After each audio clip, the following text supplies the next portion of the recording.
So my question is, I have had the extreme good fortune to have a wonderful life and to have great things in it and to have great fortune come to me and also to lose some of those things. And so as I am coming to understand, I want to know more about getting the money into this life. How do I get the money out of the vortex and into the bank? Well, we liked your approach to this, that it came and some of it didn't stay. And so the first thing that we think it would be fun to focus on is that through attention, there is momentum, and through momentum, there is eventual manifestation. And let's begin here. One day we were visiting with a woman, and she was having a hard time enjoying life at all. And she was far from you, a very different experience. But we were wanting to guide her toward thinking about what she wanted, and she couldn't really identify anything. So we started naming a few things that she might want. And she said to us in a very dismissive way, "Oh no, I already have those things," which gave us the opportunity to point out the difference between, so many people think that desiring something or wanting something, it has to be something that hasn't been fulfilled yet. So you're reaching for something that is new. And we want to say in a way that you can really hear it, that it's a steady attention to something that causes it to come and then keeps it coming. So there are only two reasons that something would come and then go. Either it came and you were satisfied, and so you were focused upon other things and took your attention from it, or you were focusing in opposition of it. And usually that's what happens with people, is that they think that the subject of money or the subject of prosperity is just one subject, when really it is two. Every subject is two subjects. It's like a stick that you pick up, and on one end of it is wanted, and on the other end of it is the absence of wanted. So sometimes people think that they're focused upon what they want, when actually they are focused upon its absence, or they're worried about its absence. And so they're creating a momentum of resistance that makes it hard to come, and it makes it hard to stay after it has come. So it's a really important distinction, and the only way you can know for sure which end of the stick you're focused upon is by the way you feel. And it is also worth saying that once you have identified that you're on the end of the stick that you want because it feels good, and you're able to maintain it without so much split energy, then you accomplish momentum. And once the momentum is strong enough, now you've got a really influential point of attraction going, where it just has to come to you. For it to be otherwise would be completely illogical. Does that make sense to you? Yes. Sometimes people will say, well, there are lots of examples. A mother will say to her child, "Don't you know I love you?" And in that moment, there's no love. In that moment, there is maybe a desire for love, but there's no love right there. It's the other end of the stick going on. And so the child is confused, hearing the word love, but it's not being backed up with any emotion. And so they learn a word or a concept with a vibration that doesn't match it. And most people have learned the concept of money or prosperity from a vibration that doesn't match it. Because most people, when they talk about money, are coming at it from a shortage consciousness, wanting to overcome something. Well, you can't overcome what you're wanting to overcome. You're just adding momentum to it. And its influence is overcoming you. Does that make sense? Yes. So do you want to ask something more specific now that we have a basis here? So it does happen that my experience sounds just exactly like what you're talking about, that I wanted it and it came in abundance. And then I became worried that it wouldn't be there. And therefore it went away. Yeah. It seems pretty logical now, doesn't it? It totally now. Totally. So how to swing that back the other way? It naturally swings back, because when you know what you don't want, you know what you do want. And so it really is a matter of knowing where you want your focus to be, and then knowing what it feels like when your focus is really there in a solid way. So it is as simple as talking more about what you do want and less about what you don't want, and not panicking when you feel worry, but feeling knowledgeable. In other words, oh, this emotion means I'm doing that thing I do, where I'm actually confused about which end of the stick I'm focusing upon.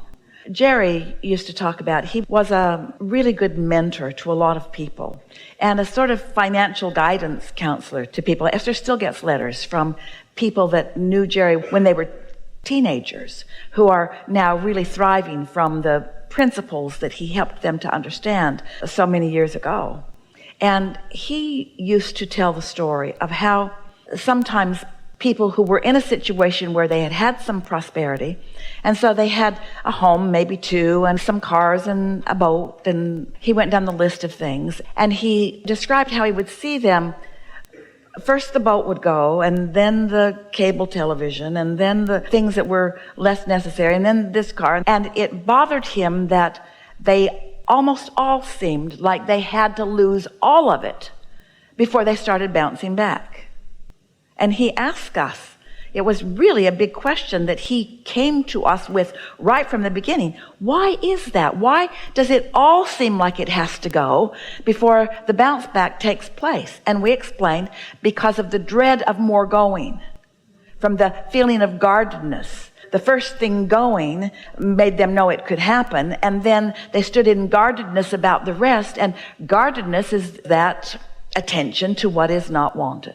And so there are a lot of things that you could do to try to make it swing back.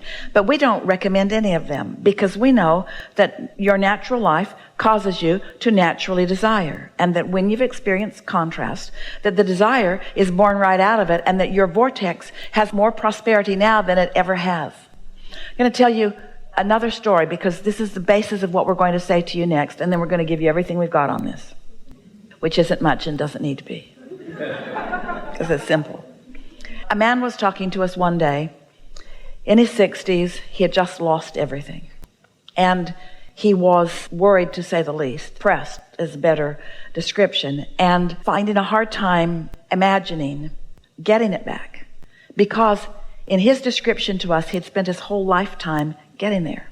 And now it didn't feel to him like he could just start over again. And we said to him, but you're not understanding what your true power is, what your true leverage is, or what your true assets are. You're not understanding that with everything that you lived and everything that you asked for, that you've got a vibrational currency going on, and that this big contrast where you've lost it all has caused a big bounce of desire that is active and vibrationally wanting to influence you back into its fold. It's not about starting over, because you're not starting over vibrationally. And since vibration is the name of this game always, and since the vibration now is bigger and more robust, and you've got more non-physical energy in on it than you ever have before, your probability of financial success is greater now than it has ever been. But you've got to stop looking at where you are, which brings us to the most important part of this conversation that we're having all day here today, that we haven't said yet that we really want to say, and that is, you know what messes up what you call your future manifestations and what we call your current vibration and readiness to perform for you? You're focusing upon what you think is.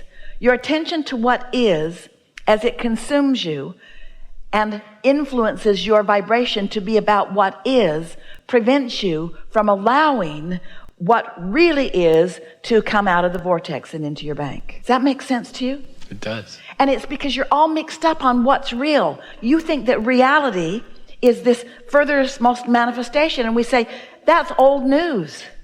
That's like gum that the flavor's all been chewed out of. That's not where you want to put your attention. That just doesn't matter. What is doesn't matter. But what's bounced out of what is, now this matters. This is where it all is. This is where the energy that creates worlds is focused. This is where your inner being is focused. This is where all the cooperative components have already been gathered. You just have to figure out how to be one of those cooperative components, which means you got to figure out how to stop worrying, which means you've got to stop letting what you think really is be less important to you by putting your attention somewhere else. So when we say, not a good idea to think about that, you say, okay, I won't think about that thing that I'm thinking about. I'm not going to think about that thing that I'm thinking about anymore because thinking about it isn't good, and I'm not going to think about it, but I'm thinking about it because you're thinking about that thing that you don't want to think about. So you got to think about something else. And often when you pick up the stick and you want to think about this end, you're thinking about that end, then you need to pick up a different stick. Because that stick already has enough influence going on that it's more difficult for you to find your alignment. Now, when you hear this, it's going to make all the difference in the world for you, all of you. Any of you have anything that you want, just stay with us for a little bit, because this is how it is. You've put it all in your vortex through all of these step one moments that you've had. And Source has gathered it all up, and it's gestating and it's ready in varying degrees to flow into your experience in ways that you can feel it, and ways that you can know it, and then ways that you can sniff it out, and then in ways that you can see it. These are thoughts turning to things, and they are in various stages of that becoming. So when you get it, that these things are becoming, that they are turning to things, and you choose a subject that you are not resistant about, then these steps that we've been talking about start making sense to you, because you did all these step ones, and so you've got all of this stuff brewing and ready for you. You don't have to focus on the precision or the specifics of these things in order to allow them to come about. You just can't focus in opposition. You could have 10 things that matter to you. 9 of them could be going terribly, and 1 of them could be going right. And if you would focus mostly upon that one that's going right, you would hold yourself in vibrational alignment with your vortex, and the other 9 would start performing well for you, because you've taken your attention away from the opposite end of the stick. Does that make sense to you? So that's where meditation really comes in, because you've already asked and it's already been given. And if you can quiet your mind, then your vibration rises, and then you receive the good ideas and off you go. So it's about not trying so hard. It's about not trying to make it happen. It's about accepting that it is happening, and you just have to allow yourself to allow yourself to allow yourself to allow yourself. You have to get ready to be ready to be ready to be ready to be ready. It doesn't all have to happen this red hot minute any more than the corn needs to become another stalk of corn and an ear of corn right now. It's a process, and it's becoming, and you understand it, and you're good with that. And meanwhile, you're keeping yourself happy by focusing upon anything and everything that makes you feel pretty good. And if you can't find anything that feels good, sleep a lot. If you can't find anything that feels good, then do anything you can that distracts you from it. We know there are things that feel better than others. Imagine the cork bobbing on the surface of the water. That's in the vortex. That's pure positive energy. Now, you can hold it under the water artificially, unnaturally. That's what negative emotion is. But when you let go, it's going to bob back up. And so when you said, how do you get it flipped the other way? It is flipping. It wants to flip. Your inner being is influencing it to flip. It's already flipped. It's already flipped. The energy's already flipped. It's already flipped. It's already performing for you. So we're going to speak this in negative terms, but sometimes it's easier to hear it. If you stop doing that thing you do that isn't letting it happen, it'll happen. And how do you know when you're doing that thing that doesn't let it happen? You're worried in your gizzard. Helpful? Yes, definitely. Something more? I don't think so. But I want to say I knew that you would pick me. I know things in my life. I knew you would pick me, and I knew I would be here. So this is a good thing to milk, to focus on. So you know how you knew that, and then it happened. There's a whole lot of abundance that we are knowing that is happening too.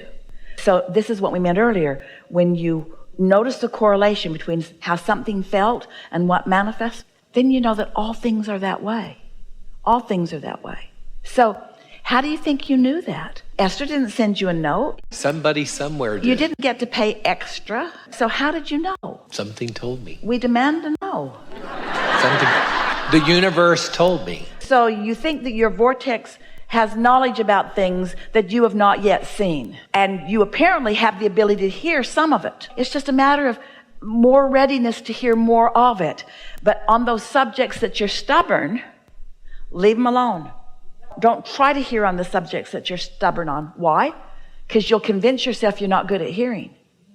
And you are good at hearing.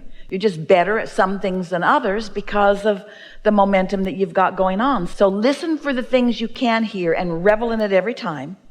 And acknowledge, oh, I see how that happened. Ah, that's information I needed, and there it was at the perfect time. There it was. It's happening all around you until you convince yourself that you can be or do or have anything.